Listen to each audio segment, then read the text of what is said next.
तुमने कल क्या खाया? कल तुम कहाँ घूमने गए थे? तुमने ये मोबाइल कब खरीदा? तुम्हें किसने पीटा?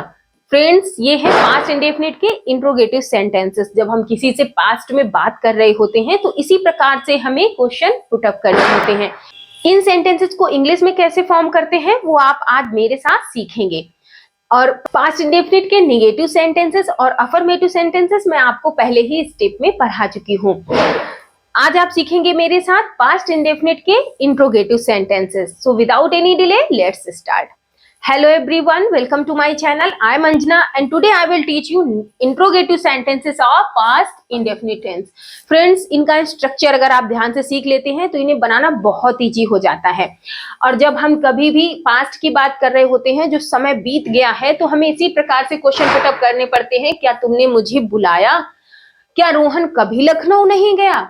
या तुम्हें यह मोबाइल किसने दिया? इसको बनाने के लिए हमें ये स्ट्रक्चर फॉलो करना पड़ेगा। उसके बाद आप इजीली हर सेंटेंस को फॉर्म कर सकते हैं। इससे पहले कि मैं आपको बताऊं इन सेंटेंसेस को कैसे फॉर्म करते हैं, अगर आप हमारे चैनल पे नए हैं तो प्लीज चैनल को सब्सक्राइब जरूर कर दें और बेल आइकन को जरूर प्रेस कर दीजिएगा। वीडियो को लाइक जरूर कर दें और शेयर जरूर कर दें। अब सीखते हैं। देखिए, सबसे पहले लिखा है रूल में क्वेश्चन वर्ड का यूज करते हैं, उसके बाद डिड का यूज होता है, फिर सब्जेक्ट का, फिर वर्ब की फर्स्ट फॉर्म का, ऑब्जेक्ट का, फिर अदर वर्ड का। मैंने पहले भी आपको कई बार बताया है कि अगर टेंस में कोई भी क्वेश्चन वर्ड बीच में आता है तो हम सबसे पहले क्वेश्चन वर्ड की इंग्लिश लिखते हैं। अगर क्वेश्चन वर्ड सबसे पहले आता है सेंटेंस में तो फिर हम उसकी इंग्लिश नहीं लिखते हैं। हमारा सेंटेंस हेल्पिंग वर्ब से स्टार्ट होता है। तो पास्ट इंडेफिनिट में याद रखेंगे आप लोग, जब कभी भी आप पास्ट में क्वेश्चन पुटअप कर रहे हैं तो डिड से आप क्वेश्चन पुटअप कर सकते हैं। जैसे लिखा है क्या तुमने मुझे बुलाया, तो क्वेश्चन वर्ड बीच में नहीं है इसलिए हम इसकी इंग्लिश नहीं लिखेंगे। जब क्वेश्चन वर्ड पहले आता है तो उसकी इंग्लिश नहीं लिखी जाती है। डिड से हमारा रूल स्टार्ट होगा, तो हम सबसे पहले लिखेंगे डिड। नेक्स्ट देखिए सब्जेक्ट लिखेंगे। अब सब्जेक्ट क्या है? क्या तुमने मुझे बुलाया।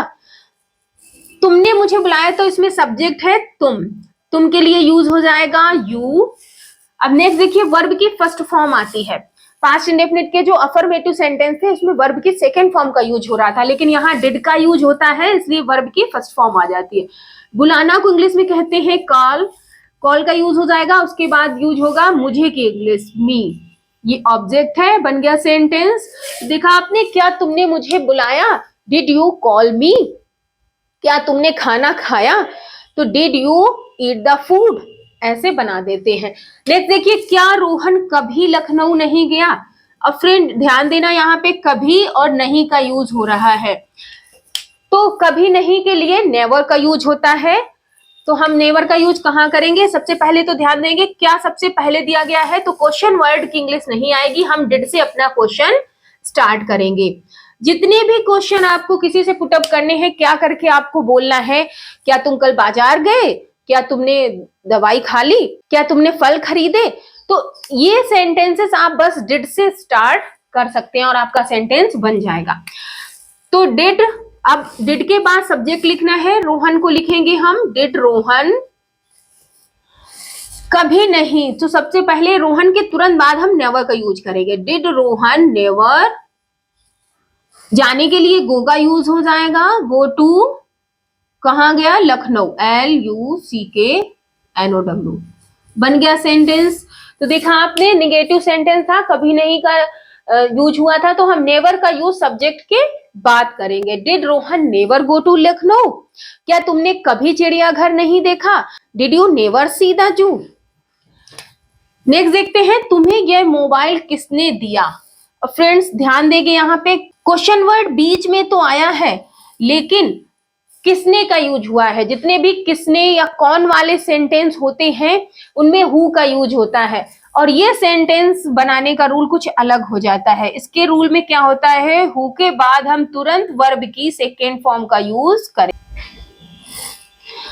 याद रखेंगे फ्रेंड्स, जब किसने या कौन वाला सेंटेंस आएगा तो हमारा ये रूल नहीं यूज होगा। हम हु के बाद वर्ब की सेकेंड फॉर्म का यूज करेंगे। जैसे अफर्मेटिव सेंटेंस बनता था सेम वैसे ही इसको बनाएंगे। तुम्हें ये मोबाइल किसने दिया, तो सबसे पहले हु का यूज होगा, उसके बाद वर्ब की सेकेंड फॉर्म का यूज होगा और फिर ऑब्जेक्ट आ जाएगा। देखिए कैसे बनेगा, हु का यूज हो गया हु, अब वर्ब क्या है? देना। देना की सेकेंड फॉर्म आ जाएगी गेव। हु गेव, अब किसे दिया गया? तुम्हें, तो who gave you this mobile. बहुत ही इंपॉर्टेंट सेंटेंस है और बहुत ही इंपॉर्टेंट बात है ये याद रखने वाली। अगर आप ध्यान नहीं देंगे तो आपका सेंटेंस गलत हो सकता है। इसमें हम डिड का यूज नहीं करते। हु वाले जितने भी सेंटेंस बनेंगे तो उसमें डिड का यूज नहीं होगा। मान लीजिए किसी ने कहा कि तुम्हें किसने पीटा, तो क्या बोलेंगे? Who beat you. तुम्हें किसने पढ़ाया? Who taught you. ऐसे बनते हैं सेंटेंस में डिड का यूज नहीं होता है, याद रखें। उसने कल क्या खाया था। अब ये देखिए यहाँ पे क्वेश्चन वर्ड बीच में आया। क्या, क्यों, कहा, ये जो वर्ड है क्वेश्चन वर्ड अगर बीच में आते हैं तो सबसे पहले इसकी इंग्लिश आ जाएगी। तो सबसे पहले यूज होगा व्हाट का, व्हाट, और उसके बाद डिड का यूज हो जाएगा। डिड के बाद सब्जेक्ट का यूज होगा। सब्जेक्ट हो जाएगा ही, व्हाट डिड ही, और वर्ब हो गई ईट। कल, बीता हुआ कल है, बीता हुए कल के लिए यस्टरडे का यूज होता है।